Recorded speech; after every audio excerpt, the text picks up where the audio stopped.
Hoje eu quero te mostrar pequenas mudanças que você pode fazer no teu negócio que podem ter um impacto muito grande no teu lucro, direto no teu lucro. Então, uma série de pequenas mudanças que no final dá um aumento substancial de lucro. Primeira coisa que a gente precisa definir é sobre os tipos de crescimento que existem, né, para você levar o seu negócio. Você tem como crescer de maneira horizontal, servindo diferentes públicos, diferentes interesses, e de maneira vertical, aprofundando no mesmo interesse. Vou te dar um exemplo para ficar mais fácil. Eu tenho um cliente que ensina sobre avaliação de imóveis e ele tem uma esteira inteira frente ao interesse ali do avaliação de imóveis urbanos. Então ele tem vários níveis. Isso é um exemplo da expansão vertical. Ele tem um mini curso de avaliação, aí ele tem um curso completo de avaliação, aí ele pode ter no futuro uma pós-graduação de avaliação de imóveis urbanos, e aí depois a mentoria de avaliação de imóveis urbanos. Então toda a linha de, cara, você precisa fazer uma avaliação de um imóvel urbano. Ele tem vários níveis, os produtos são de R$300, R$1.000, R$2.000, R$10.000, é uma única linha vertical, servindo o mesmo cliente. Essa é a forma vertical de expandir, né, de crescer o negócio.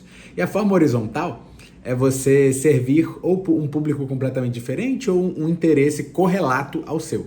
Então, voltando ao exemplo desse meu cliente, ele tem um curso de avaliação de imóveis rurais. Avaliar uma fazenda é completamente diferente de avaliar um prédio, um apartamento. Isso significa que normalmente não são as mesmas pessoas que querem aprender. Existe sim uma interseção, mas ela não é tão grande. Então ele tem esse outro curso, essa outra coisa, né? Essa outra possível vertical, inclusive, em que ele ensina sobre imóveis rurais. Ele pode ter o curso completo de rurais, o curso pequenininho de rurais, o mini curso. Então é só que quis ilustrar aqui para você, né, os dois tipos de crescimento que você pode querer levar à sua empresa. Só que eu quero hoje trazer ajustes mais práticos mesmo de o que você pode fazer, né, qual alavanca você pode mexer no teu negócio que, de maneira prática, né, que vai te levar a um aumento substancial de lucro. Então bora lá. Existem 4 grandes áreas que você pode mexer e que vão ter um impacto no teu negócio. Quais são as 4 áreas? Tráfego, conversão, preço médio das tuas vendas e o teu LTV do cliente, né? O quanto você vende para o mesmo cliente. Quando a gente fala de tráfego, o aumentar o tráfego significa aumentar a atenção. É muito comum, né, as pessoas acharem que elas têm um problema de conversão quando elas têm um problema de tráfego. Por exemplo, você fez um lançamento, você converteu 5% da sua lista de leads de um lançamento, o que é muito bom. E aí você fica assim, pô, mas eu vendi pouco, eu queria vender mais, pô, não deu tanto dinheiro assim. E aí você vai perguntar, tá, mas qual era o tamanho da tua lista de leads? Ah, eu tinha 100 leads. Então a conversão não era o problema, né? O problema é que a lista estava pequena. Então você precisa aumentar o tráfego, né? Aumentar o nível de atenção que você recebe. Essa é a primeira grande área, né? E a segunda, a conversão. E normalmente conversão a gente aumenta... Conversão aqui a gente pode estar falando de conversão em vários níveis, né? Conversão da sua página, conversão da oferta, conversão de uma página de captura. E normalmente quando a gente fala de melhorar conversão é fazendo teste AB, né? Seja teste AB de criativo, seja teste AB de página, seja teste AB até de oferta, né? De preço, ou o que for. Mas é isso que a gente faz para aumentar a conversão, né? E quando a gente fala de preço médio das vendas, é aí que entra a gente criar order bump para os nossos produtos, criar um upsell e aqueles funis, né? Tem um order bump, aí depois tem o upsell, mas se a pessoa nega o upsell, você oferece uma outra coisa e essa é a parada, né?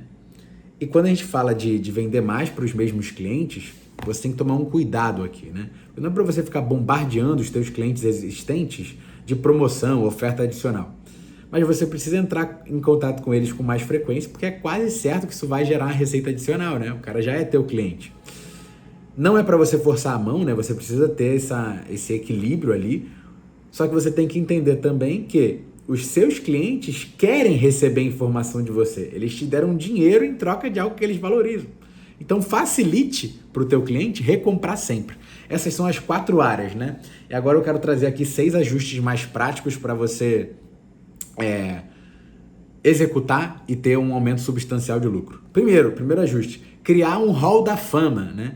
Aqui no digital a gente fala muito sobre depoimento, isso realmente é muito importante.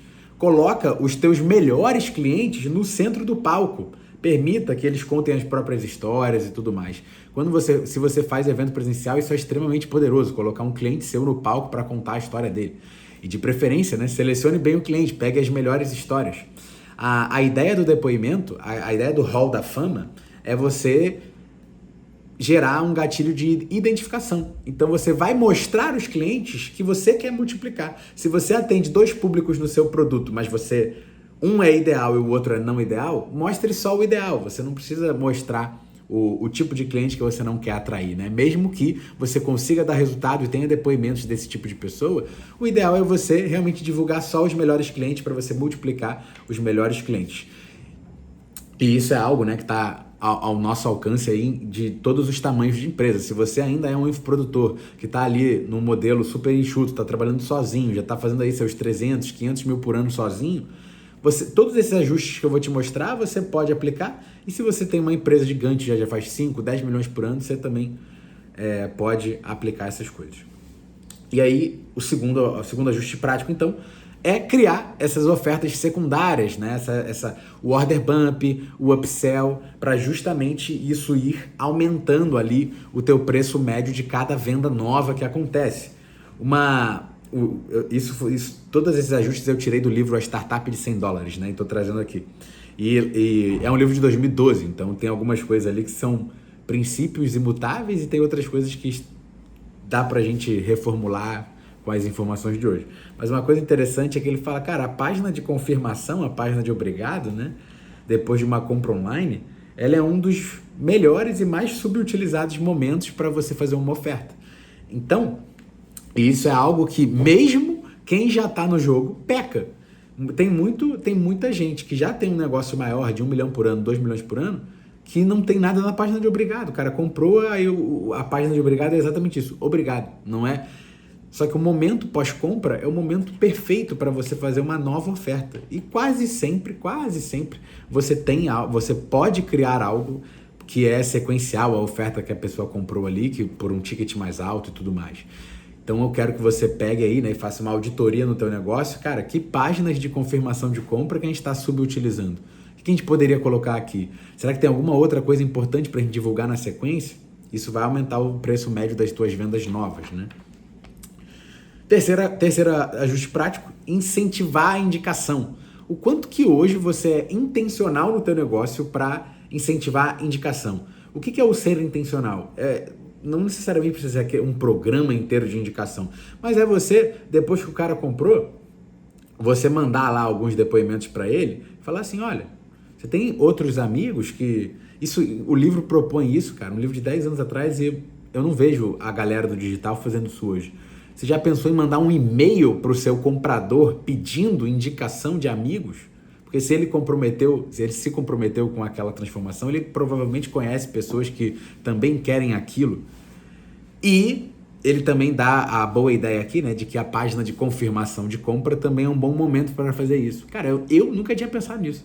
Você, ao invés de colocar um upsell na página de obrigado lá, se você não tiver esse produto ainda, a próxima melhor opção é você colocar um pedido de indicação. E aí você pode, sim, colocar um benefício ali, né, para o seu cliente indicar, mas a versão mais fraca disso é você simplesmente pedir indicação sem entregar nenhum benefício ali para o teu cliente, né?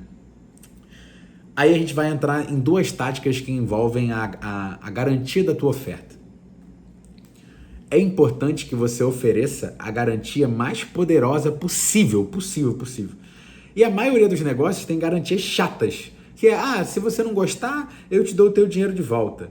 Só que quando você compra algo, não é só o dinheiro que te preocupa, né? Você também tem as preocupações de, eu tô perdendo tempo com essa parada. Será que a promessa vai se cumprir? Será que se eu não conseguir, então, né, isso vai gerar uma grande chateação? Então, simplesmente pegar o dinheiro de volta não vale a pena. E é isso, né? Uma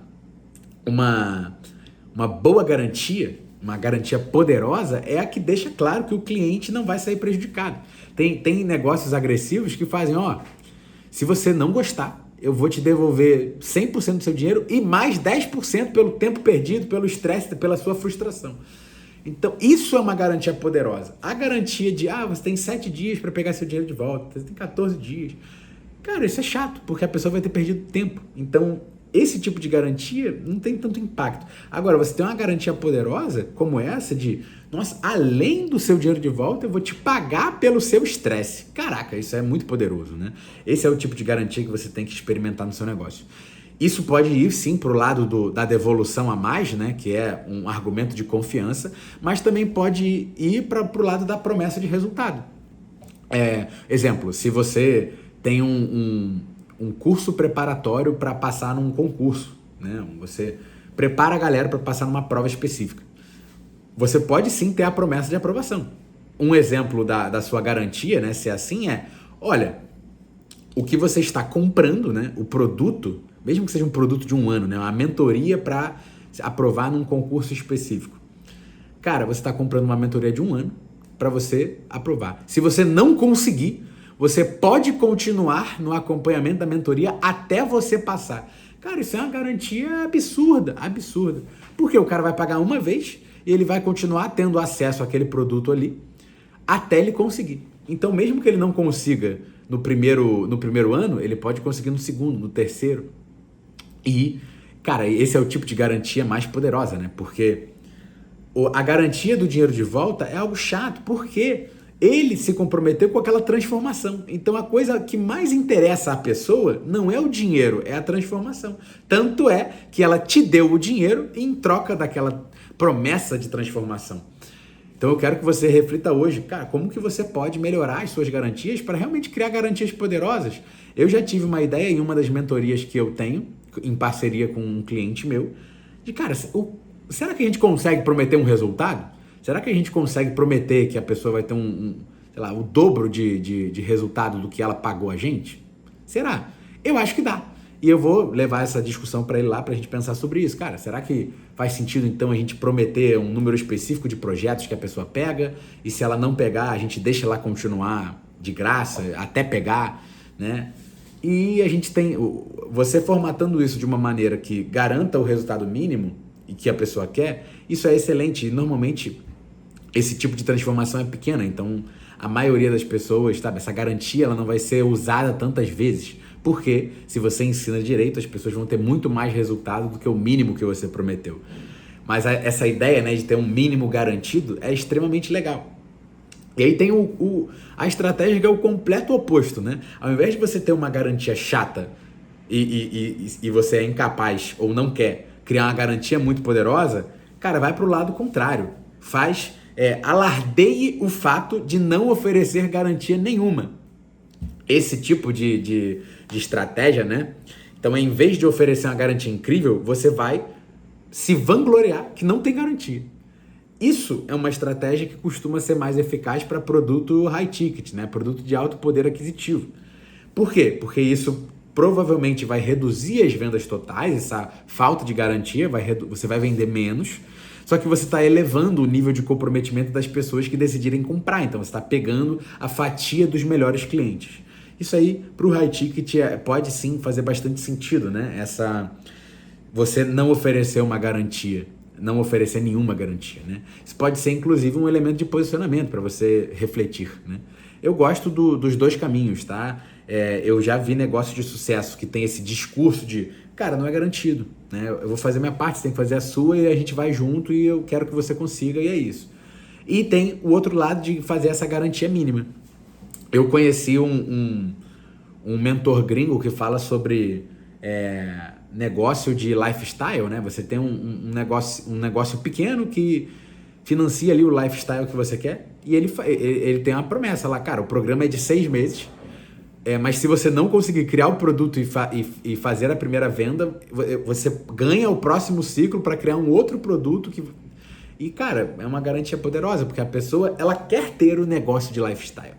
Então, você simplesmente devolver o dinheiro é uma garantia chata, né? Agora, você garantir que ela vai conseguir, porra, aí é luxo, né? Aí é luxo. E a última tática aqui é você transformar o seu produto num serviço ou um serviço num produto, né? Fazer essa mescla. Qual é o conceito da coisa? Esse é um produto a mais que você vai criar, que você vai deixar claro que os clientes não precisam daquilo ali. Eles podem se virar sozinhos com o produto, eles não precisam do serviço. Só que para os clientes interessados em um suporte adicional, esse serviço está disponível esperando por eles. Um exemplo prático. Imagina que você tem um software, você tem um software ali, um CRM, que é para clínica médica. E aí você pode ter uma frente educacional do teu negócio que educa os médicos em como usar o CRM. Isso é um serviço a mais. Então você tem o teu software, que é uma assinatura, R$100 por mês. Só que aí você tem a opção deles contratarem um pacote de consultoria, de implementação, que é R$5.000. Só que ele não precisa. O software já tem todos os recursos que ele precisa e já ensina minimamente ele a como implementar. Então esse tipo de você construir uma camada de serviço é você construir um serviço que não atrapalhe o produto principal e que você comunica que ele é desnecessário, ele é um suporte adicional, só para quem quiser, não precisa. Então essas são essas duas coisas principais, né? É só para quem quiser e não é necessário. Só que tem gente que quer ir mais rápido e tal, né? É a mesma coisa da primeira classe do avião, né? Você não precisa da primeira classe, mas você quer, né? Você vai demorar o mesmo tempo, mas você vai ter uma experiência melhor. Então é mais ou menos esse mesmo conceito, né? Um outro exemplo eu tenho um mentor de uma mentoria em grupo, né? A mentoria que eu participo é em grupo. Só que, apesar dos encontros serem em grupo, a gente tem momento individual ali. Então, quando você está falando com ele, você pode ficar falando com ele 10 minutos, 15 minutos e é a tua vez, né? Não tem essa de limitação. Só que ele tem um produto que é a hora individual com ele. A mentoria é 5.000 por mês e a hora é 10.000 a hora. Cara, ele mesmo, quando você quer contratar lá a hora, ele fala, olha, cara, você sabe que você não precisa disso, né? Entra lá no encontro de grupo e vem falar comigo. Mas tem gente que fala, não, mas eu quero o individual. E aí vai lá e paga o a mais. Então é mais ou menos essa a ideia, né? Você pode criar esse tipo de suporte, esse nível adicional de suporte do teu produto, que ele não é uma necessidade geral, mas vai ter gente que vai querer uma ajuda, né? Então, se você ensina, sei lá, a pessoa a configurar um dashboard de Excel, você pode ter um nível adicional que é, cara, 1 hora construindo com você o seu dashboard. Ah, isso não precisa, porque eu estou te ensinando, né? Mas essa é a ideia, né? Algo que não é necessário, mas vai ter gente que vai querer, né? Em todo grupo de pessoas tem um grupo menor que quer pagar mais para ter mais. Então esse suporte adicional pode ser bem atrativo, né? Para uma parte ali, uma pequena parcela dos clientes. Então eu quis aqui trazer para você, né? Essas principais áreas que você tem que focar no teu negócio. Então, cara, aumenta o tráfego, aumenta a tua conversão, aumenta o preço médio das tuas vendas e venda mais para os seus mesmos clientes, né? Para você aumentar o LTV. E eu te dei alguns exemplos de táticas, né? De coisas práticas que você pode fazer, como criar o hall da fama, incentivar as indicações, esse contexto de garantia, né? E como criar um produto ou um serviço novo, um nível de suporte adicional. Então eu espero que você já tenha tido ideias aí de como implementar cada uma dessas coisas no seu negócio. E o principal, né, é uma sequência de pequenas mudanças pode gerar um impacto substancial no teu lucro.